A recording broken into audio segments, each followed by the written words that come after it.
ഭാഗങ്ങൾ, ലോറിയുടെ ക്യാബിൻ ഉൾപ്പെടെയുള്ള ഭാഗങ്ങൾ ഇതാ കരയിലേക്ക് ക്രെയിനിന്റെ യന്ത്രക്കൈകൾ എത്തിക്കുകയാണ്. 72 ദിവസത്തോളം വെള്ളത്തിനടിയിൽ മുങ്ങിക്കിടന്ന ലോറിയുടെ അർജുൻ കുടുങ്ങിക്കിടന്നു എന്ന് നമ്മൾ കരുതുന്ന ആ ലോറിയുടെ അവശിഷ്ടങ്ങളാണ് ഇപ്പോൾ ഇതാ കരയിലേക്ക് കൊണ്ടുവരുന്നത്.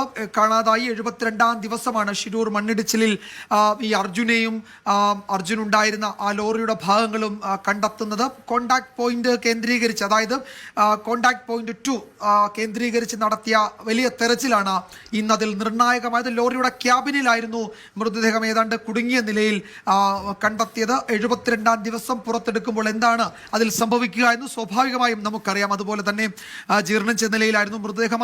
അതിൻ്റെ മേൽ നടപടികൾ, തുടർ നിയമ നടപടികൾക്കായി അല്പസമയത്തിനകം കരയിലേക്ക് പൂർണ്ണമായും കൊണ്ടുവരും. അത് അങ്കോളയിലെ ഗവൺമെന്റ് ആശുപത്രിയിലേക്ക് പോസ്റ്റ്മോർട്ടം നടപടികൾക്കൊക്കെയാക്കി ഉടനെ മാറ്റേണ്ടതുണ്ട്. കളക്ടർ